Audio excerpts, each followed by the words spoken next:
Bueno, vamos a continuar con nuestro estudio de la segunda carta a los Corintios, afortunadamente de manera presencial. Yo la verdad es que les echo mucho de menos cuando no me encuentro aquí, cuando me vuelvo a encontrar con ustedes me da muchísima alegría. Puedo dar el estudio perfectamente a kilómetros de distancia, pero no es lo mismo y no es la misma sensación, de manera que me encuentro muy contento. La semana pasada estuvimos viendo el capítulo 8 de la segunda carta a los Corintios, donde Pablo daba hasta 10 referencias, 10 notas de lo que era la economía dentro de una congregación. Evidentemente, eso no se parecía mucho al tipo de economía que vemos en algunas congregaciones, pero la verdad es que Pablo expresaba con muchísima claridad cómo tenía que vivirse esa economía dentro de las acciones de una congregación. Pablo va a seguir con esa cuestión en este capítulo 9 y lo va a hacer señalando lo que podríamos denominar 7 características de una ofrenda cristiana. Y esto es bastante interesante porque las 7 características, de nuevo, para muchos pueden ser características que suenen chocantes, no suenen habituales, no parezca que es lo que uno se encuentra de manera general en una iglesia. Pero lo cierto es que Pablo tiene muy claro cómo funciona esa ofrenda, está hablando de una ofrenda muy concreta y da unas instrucciones y unas características muy claras de la ofrenda. Primera característica, es algo que se prepara con tiempo. En los versículos del 1 al 4 dice lo siguiente: cuanto a la ministración para los santos, es por demás que yo os escriba, pues conozco vuestra buena voluntad, de la cual yo me glorío entre los de Macedonia, que Acaya está preparada desde el año pasado, y vuestro celo ha estimulado a la mayoría. Pero he enviado a los hermanos para que nuestro gloriarnos de vosotros no sea vano en esta parte, para que, como lo he dicho, estéis preparados. No sea que si vinieren conmigo algunos macedonios y os hallaren desprevenidos, nos avergoncemos nosotros, por no decir vosotros, de esta nuestra confianza. Primera cuestión. En ocasiones, por supuesto, podemos ofrendar de una manera que es espontánea e inmediata. De pronto te llega alguien, tiene una situación de necesidad, hay que socorrerlo. Vas a reunir a la congregación, no vas a juntar al consejo, etcétera, te echas mano al bolsillo o miras los fondos que tenemos en la congregación y suples eso de manera inmediata.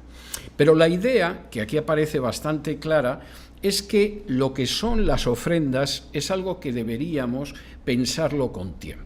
Esto no es para que de pronto aparezca un predicador y empiece a hablar como un charlatán de feria y saque el dinero a la pobre gente que tiene delante, que es un tristísimo espectáculo que yo he tenido que ver en ocasiones. Y de pronto pues llega y empieza a decir, como los antiguos subasteros de mi patria cuando yo era niño, y esta navaja se la voy a dar y no se la doy por 50, ni por 40, ni por 30, ni por 20, se la doy por 10. Y además, si compra la navaja por 10, le doy una manta estupenda. Bueno, esto a la hora de intentar engañar a la gente que vive en los pueblos puede tener un pase. Pero ver espectáculos de ese tipo en una iglesia es bochornoso. Y cuando yo he visto en ocasiones que de pronto alguien empezaba diciendo, y por $1.000, ¿quién no puede por 1.000? 900, 800, tienes una hipoteca, Dios te la va a pagar. Eso es una vergüenza, por no decir que es una auténtica blasfemia. Y Pablo está hablando de algo muy distinto. Aquí hay una necesidad, y como es una necesidad real, no estamos intentando embolsar las arcas de nadie y llenárselas más. Esa necesidad la planeamos bien y la hacemos muy bien. Y Pablo está hablando de esta necesidad y dice, desde el año pasado estáis en esto. O sea, que aquí lleváis ya unos meses viendo cómo lo hacéis bien, cómo lo hacéis mejor, etcétera, etcétera. Y además, en un momento determinado, dice, bueno, y aunque efectivamente llevamos un año con esto, lleváis un año, yo de todas formas, versículo 3, os lo estoy recordando para que estéis preparados. ¿Por qué? versículo 4, para que cuando llegue el momento no quedéis avergonzados porque no lo habéis hecho bien. Y para que además tampoco nosotros quedemos avergonzados, porque hemos hablado muy bien de vosotros. Hemos dicho a la gente que lleváis un año reuniendo esta ayuda. Si ahora llegamos al año siguiente y esto no se ha hecho, pues evidentemente sería penoso. Sería algo que os causaría a vosotros vergüenza y sería algo que nos causaría vergüenza a nosotros. Atendemos las necesidades de la gente, pero cuando estamos hablando de algo que es verdaderamente más importante, más serio, etcétera, esto no es espontáneo. Esto no funciona porque de pronto alguien olfatea el ambiente en la congregación y dice, bueno, este domingo los tengo en tiro y vamos, voy a sacar todo lo que pueda. Los desplumo este domingo. No. Eso es algo absolutamente anticristiano. Eso es algo que tiene precedentes paganos muy serios, pero no es algo cristiano. Y Pablo puede hablar a esta gente y decir, bueno, lleváis desde el año pasado con ello, no os descuidéis ahora, porque esto hay que planificarlo y al mismo tiempo hacerlo bien.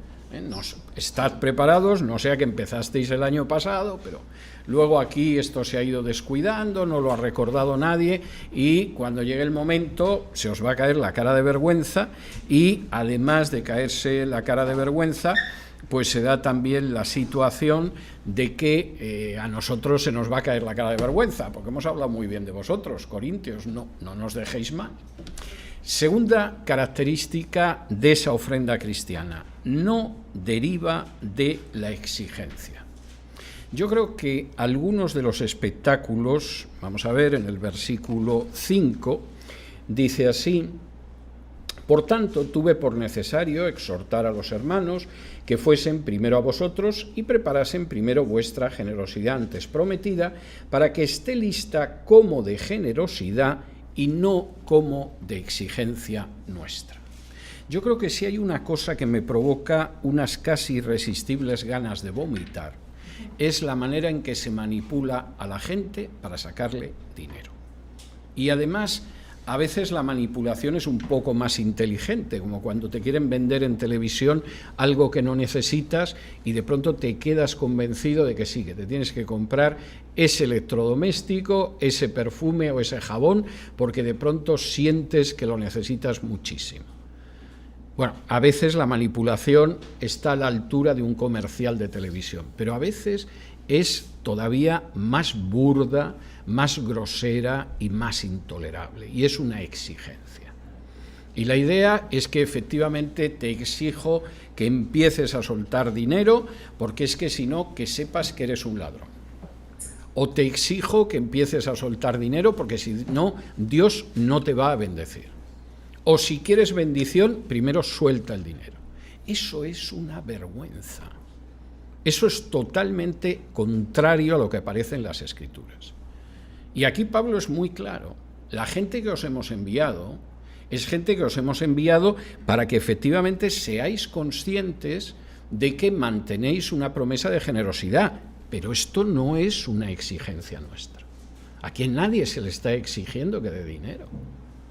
Aquí no se me ha ocurrido, como Pablo, decir que si no dais dinero no vais a recibir bendiciones espirituales. Aquí nadie está enseñando que igual que si esto fuera un templo pagano de los que hay tantos en Corinto, rige la regla que los romanos expresaban con el dicho do ut des. Te doy, Dios mío o diosa mía, para que tú me des. Eso es una blasfemia pagana y es una vergüenza que se esté enseñando en tantos sitios. Porque realmente cuando uno ofrenda, como dice aquí, no es por exigencia de un apóstol verdadero o falso. En el caso de Pablo, verdadero; en los casos actuales, absolutamente falso. Es por el hecho de que generosamente queréis ayudar a hermanos que están en necesidad. En este caso, las iglesias de Judea. Y Pablo es muy claro. Lo que lleváis planeando tanto tiempo, ejecutadlo, acabadlo, no vayamos a quedar todos mal. Segundo, esto es por vuestro corazón generoso, no porque nosotros lo exijamos. Es una vergüenza hacer eso con la gente. Tercero, y esto es muy importante, esa ofrenda, en tercer lugar, da frutos. Dice el versículo 6 de este capítulo 9. Pero esto digo, el que siembra escasamente también segará escasamente, y el que siembra generosamente, generosamente también segará. Y entonces aquí aparece el charlatán y dice, pues aquí está claro, tú das mucho, Dios te va a dar mucho. Tú das poco, Dios te va a dar poco. ¿Dónde dice eso este versículo? ¿Dónde dice aquí que si das mucho, Dios te va a dar mucho? ¿Dónde dice que si das poco, lo que va a suceder es que Dios te da poco? Está hablando única y exclusivamente de la persona en términos de cómo efectivamente esa persona se comporta. Reunid poco, vais a recoger poco. Reunís mucho, porque efectivamente vuestra generosidad os mueve a ello, tendréis mucho. Es todo lo que dice el texto. Ni siquiera aparece la palabra Dios o la palabra el Señor o cosa parecida. Y todavía el texto dice menos que si das, Dios te da. No está. Este es uno de esos versículos donde se aplica esa regla de interpretación bíblica elemental que dice que un texto sin contexto es solo un pretexto.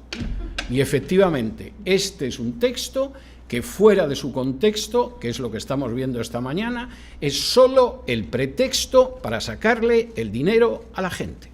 Llamemos a las cosas por su nombre. Porque el texto no dice en ningún momento que si tú siembras mucho, Dios te va a dar mucho. No está hablando de eso. Está hablando de que finalmente lo que reunimos depende de si efectivamente ponemos mucho o ponemos poco. Que decidís no ser generosos y que al final reunimos poco, pues si ponemos poco, poco vamos a recoger. Que por el contrario lo que os mueve es la generosidad y entonces aportáis mucho, pues lo que vamos a poder recoger será mucho. Está aplicando una regla elemental que entiende cualquiera al que no hayan engañado previamente, en el sentido de que esta es la garantía de que si tú le das mucho a un clérigo, Dios te lo va a devolver a ti. Es así. Y por supuesto imagino que habrá gente que no le gusta, pero no podemos pervertir la palabra de Dios para que haya gente que encuentre una justificación para llenarse los bolsillos con el dinero de los demás. Porque el texto es muy claro. Cuarto, además, las ofrendas se dan con alegría. Y esto es algo absolutamente esencial que, por supuesto, se suele pasar por alto. Versículo 7 del capítulo 9 dice lo siguiente: cada uno dé como propuso en su corazón, no con tristeza ni por necesidad, porque Dios ama al dador alegre. Si en la iglesia de Corinto hay mucha gente que pone, reuniremos una ofrenda grande. Si hay poca gente que pone, pues vamos a reunir una ofrenda más pequeñita. Esto tenedlo en cuenta, porque es algo elemental, pero tenéis que recordarlo. ¿Queréis ayudar a los hermanos de Judea? Bueno, pues evidentemente, cuanto más se pone, más los podréis ayudar. Que evidentemente en un momento determinado no podéis poner tanto y ponéis poco, pues reuniréis poco. Y entonces uno diría, bueno, pero aquí Pablo ya ha empezado a manipular. Ya ha empezado a decir que si pones poco se recoge poco, que si pones mucho se recoge mucho. Pablo, nos estás manipulando. Y parece que Pablo está oyendo a alguien que está diciendo algo así. Y lo que dice en ese versículo siguiente, la cuarta característica, es verdaderamente tremendo. Cada uno dé como propuso en su corazón. No deis como yo os digo, que además jamás os diría cómo tenéis que dar. No deis de alguna manera que no es lo que está en vuestro corazón. No deis obedeciendo al que tiene mucho deseo de sacar dinero. No deis de esa manera. Dad tal y como vuestro corazón os lo muestre. Escuchad a vuestro corazón, no al farsante encaramado en un púlpito viendo cómo saca más dinero, porque entre otras cosas vive de eso. Escuchad en primer lugar a vuestro corazón. ¿Qué ha propuesto vuestro corazón? Pues mi corazón propone que realmente, tal y como estamos ahora mismo en casa, yo puedo dar 2. De todo corazón no puedo dar nada más que 2. Y el Señor va a aceptar tus 2 igual que aceptó las 2 moneditas de la viuda, porque no tienes más. Y como dice un viejo refrán español, al que da lo que tiene no se le puede pedir más. De tal manera que si eso es lo que has propuesto en tu corazón, al Señor le agrada lo que has propuesto. Pero otra persona quizá lo vea de otra manera y dice, bueno, están en una necesidad tal los hermanos de Judea, están en una situación tan difícil. Yo me iba a comprar un traje, porque el que tengo está un poco sobado ya, pero creo que el traje puede esperar 6 meses y dar ese dinero de momento, y ya el Señor proveerá para el traje. Y el Señor va a bendecir lo que has propuesto en tu corazón, porque conoce tu corazón. Y no mira a la gente por el número de ceros que añaden a una ofrenda o añaden a un cheque. Y puede haber alguien que incluso decida, pues es que incluso tengo algo que podría vender y que pueda ayudarlos más. Voy a donar esto, voy a vender esto. Eso es lo que el Señor ha propuesto en mi corazón. Y lo que dice Pablo es muy claro, escuchad lo que dice vuestro corazón. No escuches jamás a alguien que te diga que sabe cómo emplear el dinero mejor que tú. Cuando alguien te dice que sabe emplear el dinero que tú has ganado con tu esfuerzo mejor que tú, y da lo mismo que sea un político, que sea un funcionario o que sea un clérigo, tienes un 99% de posibilidades de tener delante de ti a un ladrón, que no ha ganado ese dinero, que no ha empleado el esfuerzo que tú has empleado, que no tiene una familia a la que mantener y está deseando quitarte ese dinero para beneficio propio. Y da lo mismo que sea un político, un funcionario o un clérigo. Posiblemente, si es un clérigo, es todavía más grave. Pero Pablo dice, entrega lo que has propuesto en tu corazón. El Señor sabe cuál es tu corazón. El Señor sabe si efectivamente tú amas a esas personas y no les puedes dar más porque no tienes más. O si a lo mejor das más y las amas mucho menos. Da lo que efectivamente has propuesto en tu corazón. Y sigue diciendo más cosas, que es bastante interesante el versículo. No con tristeza ni por necesidad. No des si estás dando de una manera que lo que te viene es una enorme tristeza por estar dando. Porque piensas en la situación en la que te quedas. Porque estás pensando que, hombre, yo estoy ayudando a estos de Judea y a mí en Corinto no me ayuda nadie. Por cualquier cosa que te provoque tristeza, no des. Dios no quiere que des con tristeza. Y tampoco por necesidad. No hay necesidad de que tú des tampoco. El Señor va a suplir. No des por necesidad. No pienses que, claro, si no doy, me convierto en un ladrón y Dios va a ejecutar su juicio sobre mí. Eso es mentira. No des pensando que, claro, es que si no doy, Dios no me va a bendecir. A ver si el niño me va a suspender en high school. Esa es una forma de pensar totalmente pagana. Ni desde luego por necesidad, ni muchísimo menos con tristeza. ¿Por qué? Porque a la persona que Dios ama es al que da con alegría. Y si en tu corazón ya estás pensando en que hay que ver, en esta iglesia no paran de pedirme dinero, que ya está bien mantener un pastor, pero es que además mantenemos a toda la familia. Si tú estás pensando que efectivamente parece que el único pecado que existe aquí es el hecho de no dar dinero, etcétera, etcétera, etcétera, tú no puedes estar alegre.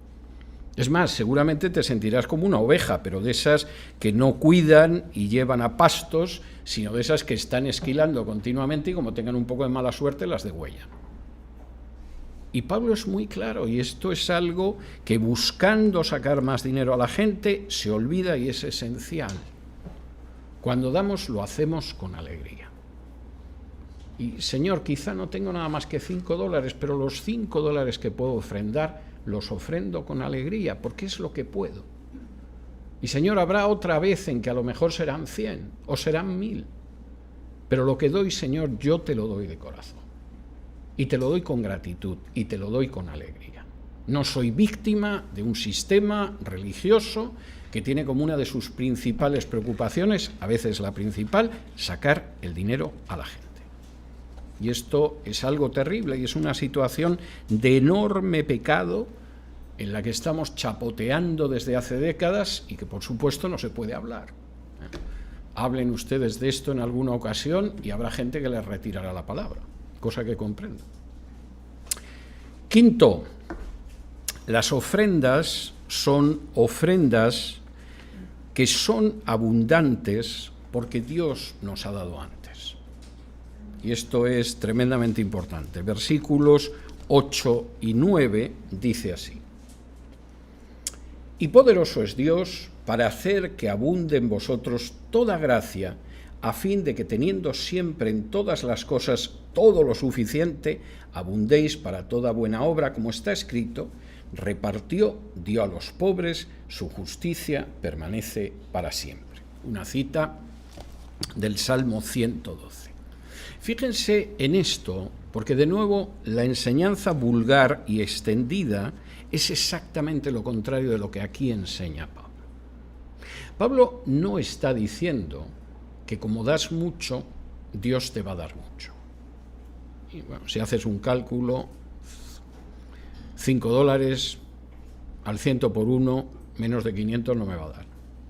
Esa es una manera totalmente pagana de ver la situación. Eso, un adorador de Diana de los Efesios o del Júpiter de Corinto lo podía hacer, jamás un cristiano. Damos porque Dios nos ha dado antes. Y es tremendamente hermoso lo que dice aquí. Dios es poderoso para hacer que abunde en vosotros toda gracia. ¿Quieres en un momento determinado dar y te encuentras con que no puedes dar más? Bueno, confía en el Señor, porque seguramente el Señor, que es poderoso, va a hacer que efectivamente abundes en toda buena obra. A veces la abundancia no es material. A veces realmente no recibimos una abundancia material, pero sí podemos recibir una abundancia de espíritu de servicio.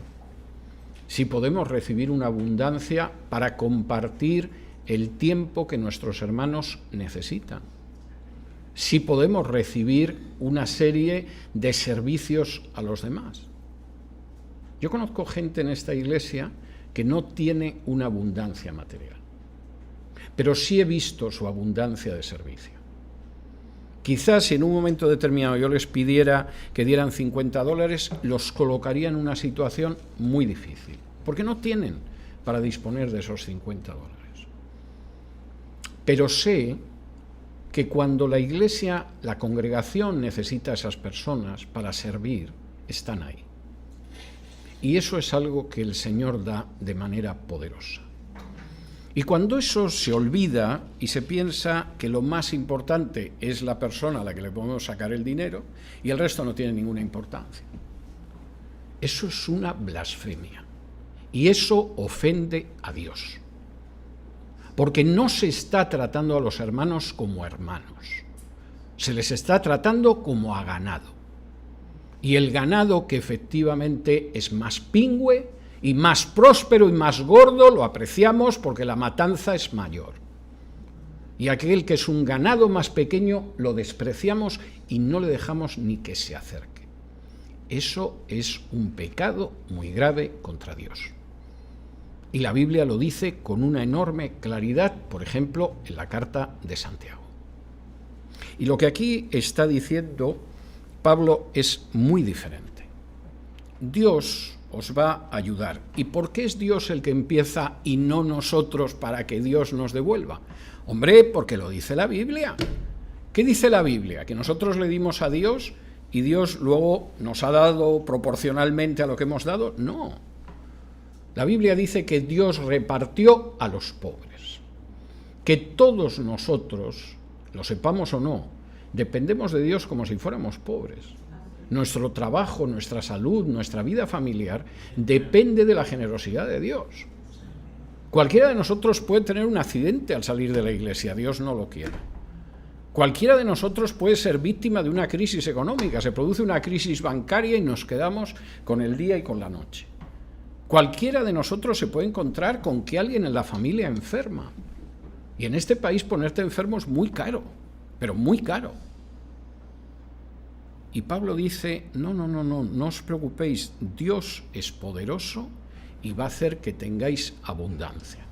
¿Por qué? Porque Él repartió a los pobres y su justicia permanece para siempre. Fíjense en las dos afirmaciones.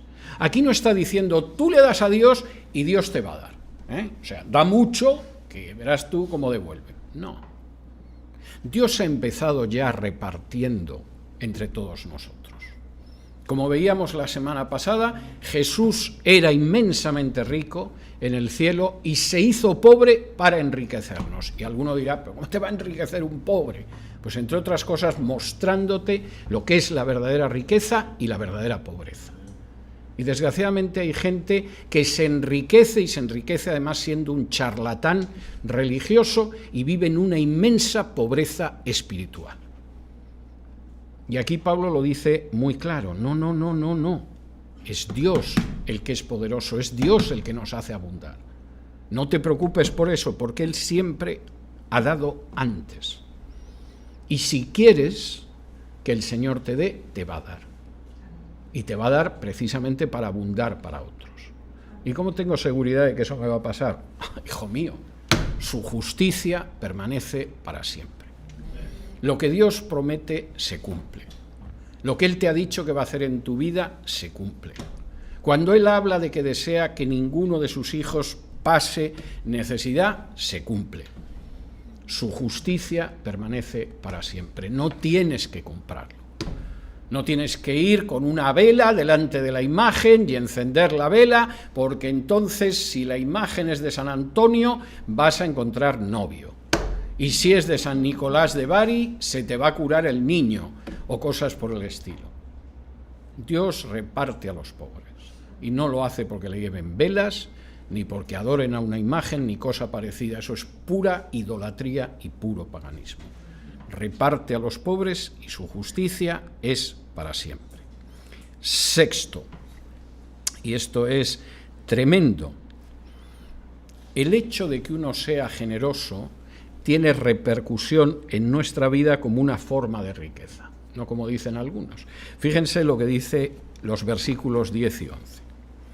Y el que da semilla al que siembra y pan al que come, proveerá y multiplicará vuestra sementera y aumentará los frutos de vuestra justicia, para que estéis enriquecidos en todo para toda liberalidad, la cual produce por medio de nosotros acción de gracias a Dios.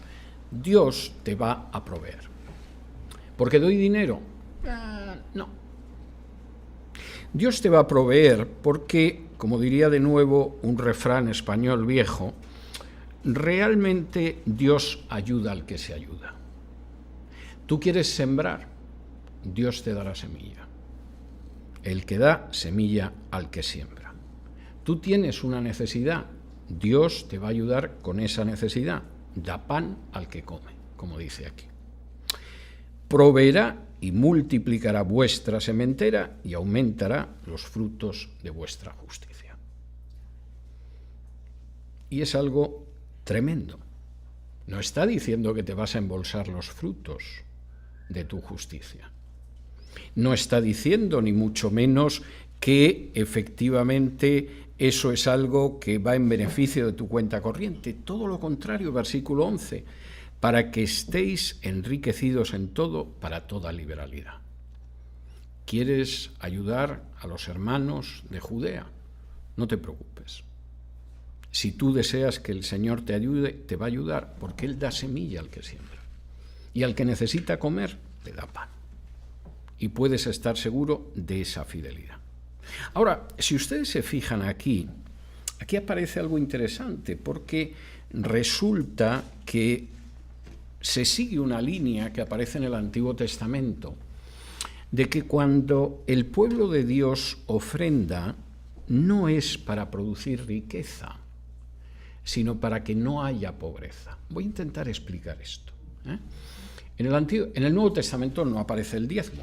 lamento los que estén viendo esto y se estén llevando un disgusto porque estamos atacando la panza de los frailes, que diría Erasmo de Róterdam. Pero no aparece. Los apóstoles ni una sola vez se refieren al diezmo, jamás hablan del diezmo. Jesús menciona 2 veces el diezmo y lo hace para dejar de manifiesto lo malos que son los fariseos. Esto al parecer no lo ve nadie. Como todo el mundo olvida que no estamos bajo la ley y que por lo tanto, de la misma manera que no podemos tener varias esposas como en el antiguo Israel, y los varones no tenemos que circuncidarnos como en el antiguo Israel, ni tenemos que ofrecer sacrificios de animales como en el antiguo Israel, tampoco estamos bajo la obligación de dar el diezmo. Pero es que el diezmo, además, en el antiguo Israel, buscaba ir contra la pobreza, no enriquecer a determinadas personas. El diezmo se distribuía en 2 grupos de 3 años y había un 7º año en que no se daba porque era el año en el que descansaba la tierra, y el diezmo era solo sobre ofrendas agrícolas. Tú tienes animales en tu casa, tú tienes sembrados en tu casa, tienes árboles frutales, tienes cultivos de trigo, de cereales, lo diezmas. Pero el diezmo no era que tú dabas a un clérigo en cash el 10% de lo que ganabas. El diezmo, tal y como aparece con mucha claridad en el libro de Levítico, el primer año te lo gastabas en ti y en tu familia. Ese diezmo que tú tenías del producto había tenido 10 terneritos. Bueno, pues había un ternerito que lo apartaba de los 10. Había recogido 10 medidas de centeno, por ejemplo, y entonces apartaba una de esas medidas. La ley establecía que eso te lo gastabas con tu familia. Si no podías llevar eso hasta Jerusalén, porque se podía estropear por el camino, etcétera, pues entonces lo convertías en dinero y ese dinero te lo gastabas en tu familia cuando llegabas a Jerusalén. Y alguno diría, qué asco de diezmo, ¿no? Se lo gasta precisamente esa persona. No, no es un asco. Porque eso que tú apartabas y que te comías delante del Señor, te recordaba que todo lo que tú te comes se lo debes al Señor.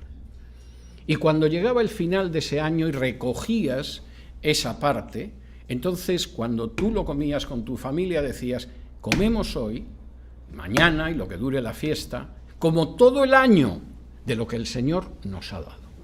Aunque hayamos trabajado, aunque lo hayamos recogido nosotros, aunque toda la familia haya estado segando, esto nos lo ha dado el Señor, y sin la ayuda del Señor no podría ser. El segundo año no lo gastabas en ti y en tu familia, se supone que conservabas el recuerdo. Y entonces, ¿en quién lo gastabas? En los necesitados, en los huérfanos, en las viudas. Y eso lo llevabas a un almacén que en la Reina Valera se llama alfolí, que no significa otra cosa nada más que almacén de grano. Cuando yo veo en alguna iglesia que de pronto sacan una bolsa y dicen, traigan los diezmos al alfolí, lo primero que pienso es que el que lo dice es un analfabeto, ni siquiera sabe lo que significa alfolí en un buen castellano. Es una palabra que significa el almacén del grano, porque ahí en el almacén del grano se colocaba aquello que se iba a repartir a los huérfanos y a las viudas. A los huérfanos y a las viudas. Y el diezmo no era para enriquecer a nadie, era para evitar que hubiera gente que pasara necesidad y pobreza. Yo no tendría ningún problema si en algunas iglesias siguieran el diezmo, como aparece en el Antiguo Testamento, y el segundo año se lo dieran solo a los huérfanos, a las viudas, a los enfermos y a los necesitados, pero no lo hacen. Tercer año, ese año va a los levitas. Los levitas no tienen una parte de la tierra de Israel. Cuando la tierra se dividió, los levitas viven del servicio al Señor, y entonces, como viven del servicio al Señor, no tienen tierra. Y nosotros el tercer año se lo damos a los levitas, para que no pasen hambre, no para que se enriquezcan a costa de la gente que se empobrece. El siguiente ciclo de 3 años se repetía, primero para tu familia, segundo para los necesitados, tercero para los levitas. Y ahora venía un año de descanso, y en ese año, como la tierra descansaba, no había diezmo. Era el 7º año de descanso. Todo esto en ciclos de 7 años hasta que llegabas al año 49 y el año del jubileo en que además perdonabas las deudas a la gente. Porque la idea tampoco era enriquecerse con la gente a la que le habías prestado dinero. La idea es que en un momento determinado, si ayudabas a alguien prestándole dinero, claro que te lo tenía que devolver, pero eso no podía ser un negocio. Y en un momento determinado, cada 50 años, había un perdón general, porque la gente no puede estar toda su vida aplastada por una deuda, aunque ese sea el gran negocio de los bancos en este país y en otros países. Dios no ve las cosas como las ve la banca. Y eso es así de claro. Y cuando se daba, efectivamente, lo que se esperaba era quitar la pobreza. La manera en que ahora mismo se utilizan las ofrendas en muchos casos es para crear pobreza. Y para crear pobreza en medio de gente humilde y de gente de buen corazón que se deja engañar y manipular para enriquecer a gente que no tiene derecho a enriquecerse. Porque no hay ministerio espiritual, por muy santo que sea, que lleve la garantía de que te vas a enriquecer con él. Y si Jesús no tenía dónde recostar la cabeza, realmente tenemos que darle muchas gracias a Dios porque nosotros sí tenemos dónde recostarla. Pero ningún tipo de ministerio espiritual tiene autoridad, ni legitimidad, ni justificación para que tú tengas varios sitios donde recostar la cabeza junto con tu familia a costa de aquella pobre gente a la que se manipula para que dé el dinero.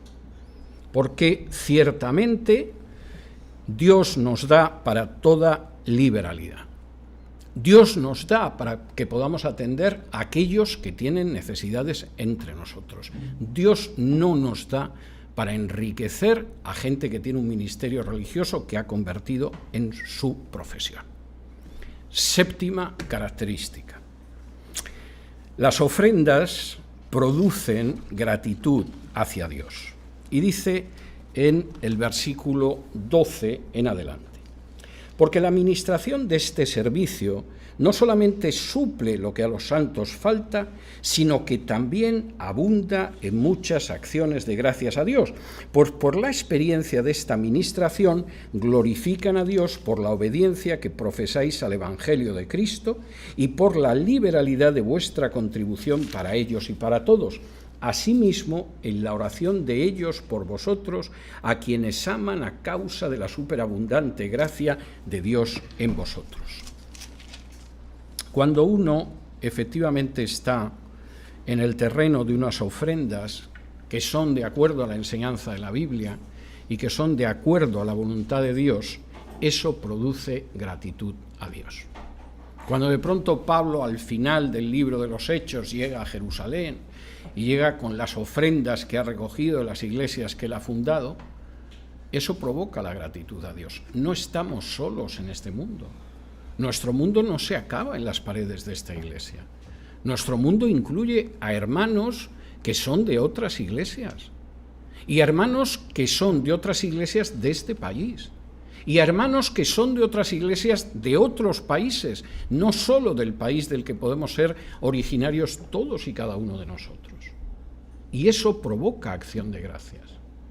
De pronto esa gente da gracias a Dios porque saben que no están solos, porque saben que tienen hermanos, porque saben que Dios ha tocado el corazón de esa gente para que los ayuden en un momento de dificultad. Y cuando Pablo habla de esa riqueza que se va a producir y todo lo demás, pues evidentemente claro que se detiene en ese versículo 12 y dice, también abunda en muchas acciones de gracias a Dios. Y eso es algo tremendamente importante. A veces pensamos que glorificar a Dios es simplemente orar o cantar en la iglesia. Claro que esas son maneras de glorificar a Dios y que agradan a Dios. Pero, por ejemplo, pasamos en alto en qué medida la forma en que nosotros bendecimos a alguien provoca también la gloria de Dios. Porque hay gente que da gloria a Dios precisamente por lo que ha recibido. De pronto sale después de hablar durante 2 horas con un hermano al que ha ido a pedir consejo. Y da gloria a Dios porque sabe que tiene hermanos en la congregación a los que puede dirigirse. De pronto, en un momento determinado, ha pasado por una necesidad económica. Y la gente de la Iglesia ha ayudado a esa persona porque es consciente de su situación. Y esa persona glorifica a Dios y da gracias a Dios porque tiene unos hermanos que no son indiferentes, no son miembros más de un club religioso que van a ver la función teatral el domingo por la mañana y luego se van a su casa y siguen viviendo como paganos el resto de la semana. No, no es así. Sabe que tiene unos hermanos y sabe que preocupa a esos hermanos y que esos hermanos oran por él y que esos hermanos buscan que tenga un trabajo si no lo tiene y que esos hermanos le visitan si está enfermo y que esos hermanos le saludan, y no solo le saludan por compromiso como saludamos al carnicero en el supermercado, sino que realmente quieren saber cómo está porque se sienten sus hermanos de verdad. No es una palabra vacía. Somos hermanos los unos de los otros. Y lo que dice aquí Pablo es verdaderamente hermoso. Cada vez que hacemos algo, en este caso las ofrendas de las que está hablando, provocamos acciones de gracia. Provocamos que la gente glorifique a Dios. Y no solamente eso, y aquí hay algo muy importante. Si esa persona ha apreciado esa liberalidad, que es una forma muy hermosa de decir generosidad. Yo sé que es un término que ya no se utiliza, pero una de las palabras españolas que ha pasado a todas las lenguas es la palabra liberal. Ahora suele tener muy mal sentido en Estados Unidos. En Estados Unidos un liberal generalmente es un antiliberal, en realidad, pero es una de las palabras que ha pasado, igual que torero, igual que corrida, igual que otras palabras españolas que son iguales en todas las lenguas. Pero liberal originalmente es la persona generosa, es la persona que efectivamente utiliza su dinero de una manera muy libre y muy generosa, o su tiempo, o sus bienes en general. Y la traducción aquí de la Reina Valera está muy bien cuando habla de esa liberalidad. Y habla efectivamente de cómo provoca la gloria de Dios y las acciones de gracias, pero provoca algo que es muy importante, versículo 14. Asimismo, en la oración de ellos por vosotros, a quienes aman a causa de la superabundante gracia de Dios en vosotros. Fíjense en esto. Otro resultado de esa manera de dar correctamente, de ofrendar correctamente, es que hay gente que ora por nosotros. De repente, esa persona que ha sido objeto de una acción de amor por nosotros, puede ser dinero, pero a veces la ofrenda es tiempo, a veces la ofrenda es cuidado, a veces la ofrenda es servicio. Esa gente, lo más seguro, si efectivamente es gente que sabe cómo Dios ha actuado, orarán por nosotros. Hay gente que dice, bueno, no, yo es que quisiera tener gente que orara por mí, etcétera, etcétera. Se le escapa que Dios, si das 5 no te va a dar 500, no seas tan tonto como para creerte ese embuste. Pero efectivamente esos $5, esos 5 minutos, esos 5 servicios, van a generar unas oraciones ante el trono de gracia que te van a bendecir. Y es algo que muchas veces se olvida, claro. Si estás esperando que cada vez que ofrendas el beneficio va a ser de tipo material, porque vas a pensar en las oraciones. Yo no necesito dinero, personalmente. No tengo dinero, puedo pagar las cuentas. La casa en la que vivo no es mía, no es de mi propiedad, no me importa un pimiento que no lo sea. Si Dios quiere que en algún momento lo sea, está bien, y si no, es igual, porque me tiene preparada una casa mucho mejor en los cielos. Pero en cualquiera de los casos no me falta de nada, vivo con bastante holgura en ese sentido. Y si alguien me va a dar algo, yo prefiero que me dé oraciones. No necesito que me dé dinero. Espero que nunca lo necesite, pero si alguien se acerca y de pronto me da 50, $100, yo se lo puedo agradecer, pero realmente no lo necesito. Vivo de una manera lo suficientemente sencilla como para vivir con holgura y sentir incluso que vivo con superabundancia. Pero sí necesito oraciones. Yo sí necesito que haya gente que esté orando por mi salud, que esté orando por mi trabajo, que esté orando por mi ministerio, que esté orando por mi familia. Ahora mismo mi hija y su esposo están enfermos desde hace varios días y sí necesito esas oraciones. Y dentro de esa prostitución espiritual en que se ha caído muchas veces, resulta que es más importante el dinero que sacas a la gente que el hecho de que la gente dé gracias a Dios y lo glorifique y que esa gente además esté regalándote oraciones delante del trono de gracia. Qué mal tenemos que estar cuando olvidamos el inmenso regalo que puede ser una oración por nosotros y vamos persiguiendo el dólar. Qué mal tiene que estar esa situación para que se llegue a algo así. Pues que es como tirar una joya a la basura y a continuación llevarte un excremento a casa que parece que decora mucho. Esa es la triste realidad. Y fíjense en otra cuestión, versículo 14. Asimismo, en la oración de ellos por vosotros, a quienes aman, a causa de la superabundante gracia de Dios en vosotros. Esto que hemos hecho no es mérito nuestro. Esto que hemos hecho no es una muestra de lo maravillosos que somos. Esto que hemos hecho no es porque somos los mejores. Esto es simplemente reflejar la superabundante gracia de Dios en nosotros. Cuando nosotros regalamos media hora a un hermano que lo necesita, cuando le servimos en algo que precisa, cuando ofrendamos algo, no es porque seamos especialmente maravillosos. Tampoco estamos dando algo que realmente sea nuestro.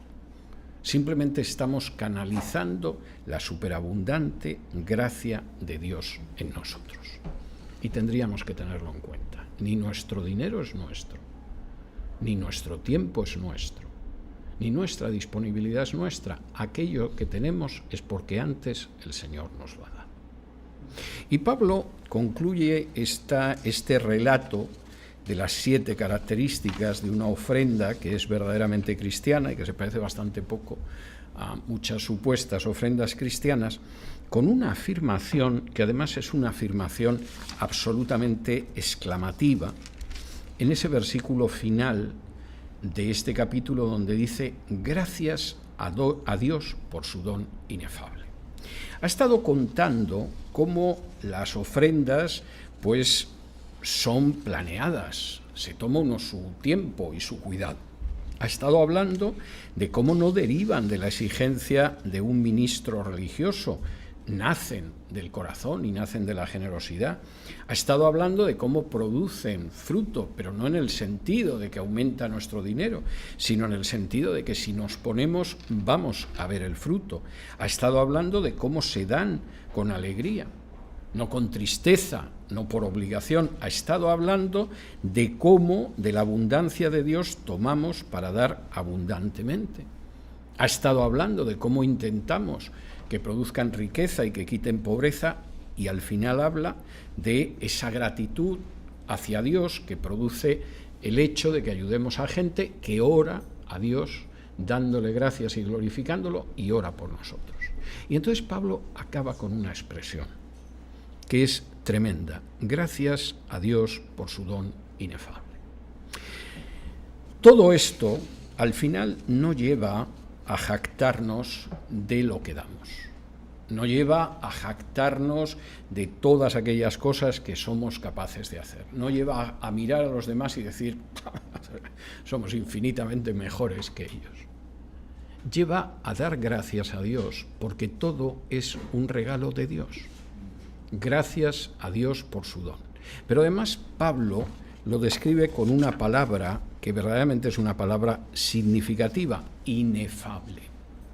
¿Qué es inefable? Porque es una de esas palabras que se van perdiendo en el uso cotidiano, en el uso diario del español. Inefable es lo que no se puede describir con palabras. Es cuando efectivamente tú quieres comentar a una persona cómo es tu relación con Dios, el gozo que te da, la felicidad que ha traído a tu vida, la forma en que ha limpiado tu existencia, y no tienes palabras, te das cuenta de que te quedas corto. ¿Por qué? Porque hablar de lo que Dios hace es hablar de lo inefable, aquello que no se puede limitar, ni describir, ni encuadrar con palabras, va más allá de las palabras. Por eso la Biblia habla de que tenemos un gozo inefable. Y el que ha experimentado el gozo del Señor sabe que no hay palabras suficientes para expresar. Por eso la Biblia habla de que tenemos una paz inefable. Porque aquel que ha experimentado la paz que da Jesús no tiene palabras para expresar. Esa es la auténtica realidad. Y Pablo dice, tenemos que acabar esta sección dando gracias a Dios porque lo que nos da Dios, porque el don de Dios es algo que no tenemos palabras para describir. Lo podemos sentir en ocasiones su paz, podemos sentir su gozo, podemos sentir su amor, pero si quisiéramos describirlo, siempre las palabras que utilizáramos, incluso aunque quien lo haga sea un gran escritor, se quedan cortas, no consiguen describir todo. Y Pablo acaba diciendo, queridos corintios, es que lo que Dios nos da es algo inefable, es indescriptible. Quizá deberíamos intentar asemejarnos al Padre y ser santos como Él es. Y es ciertamente un final muy hermoso, es un capítulo muy bien rematado, casi podría acabar aquí la epístola. Tenemos 3 minutos si alguien quiere formular alguna pregunta.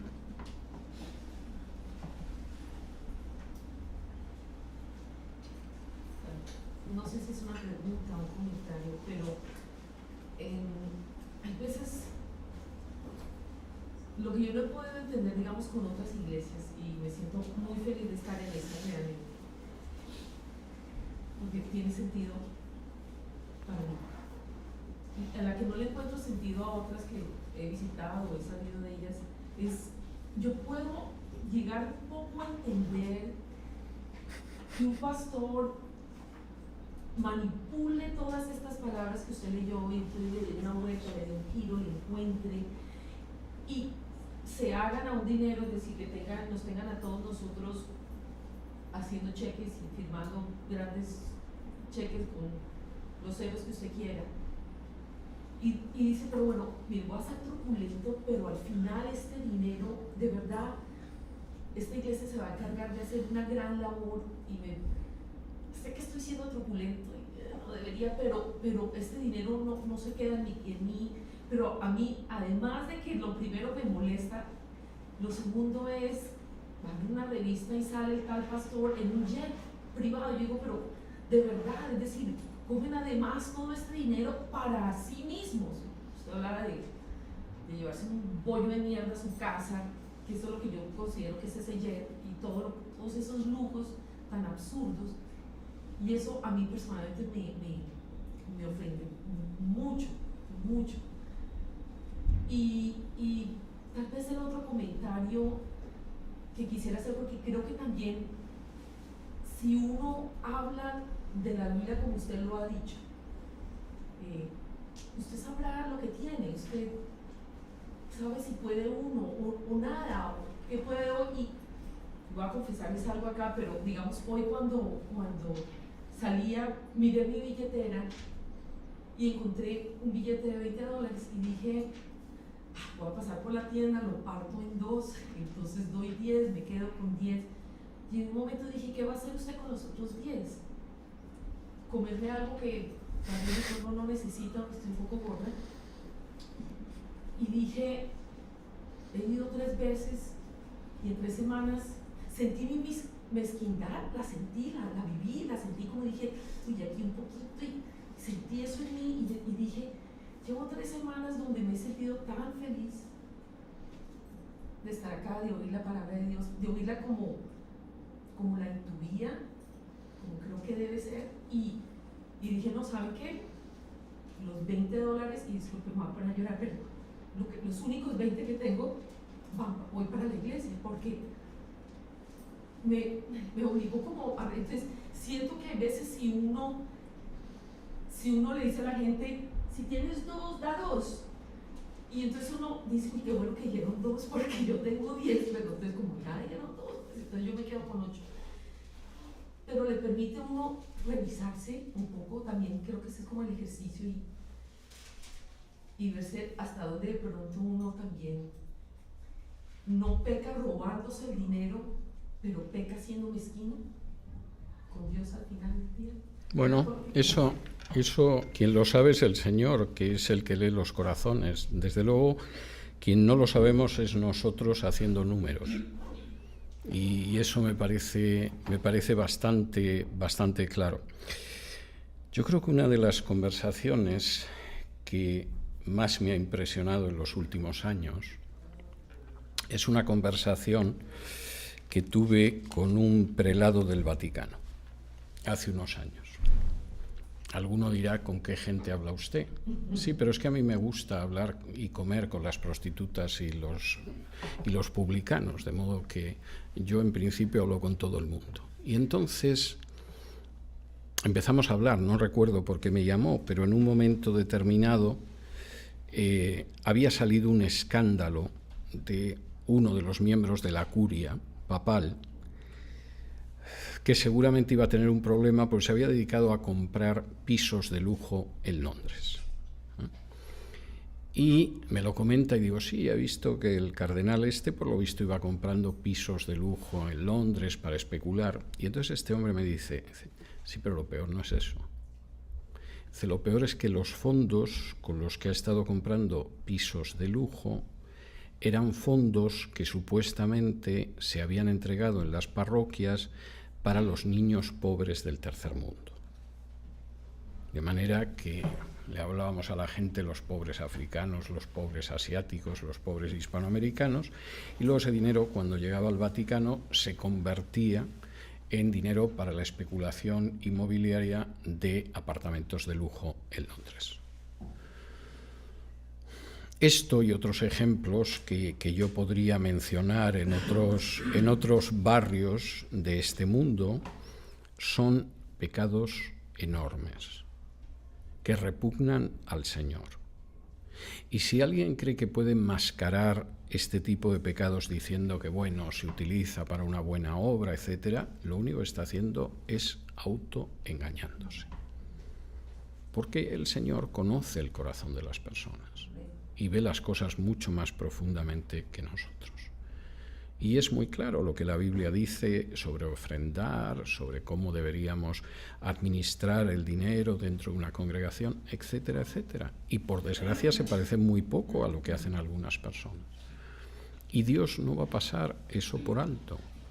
Es decir, si en un momento determinado arrasó el templo de Jerusalén, porque se había convertido en una cueva de ladrones en vez de en una casa de oración, y era el templo de Jerusalén. Si alguien piensa que Dios no va a descargar su juicio sobre este tipo de conductas y de personas, es que no conoce a Dios. Y eso es muy claro. Tienen ustedes que tomarse un café después del estudio de hoy, de modo que vamos a hacer la pausa y nos vemos en el culto de hoy. Muchísimas gracias.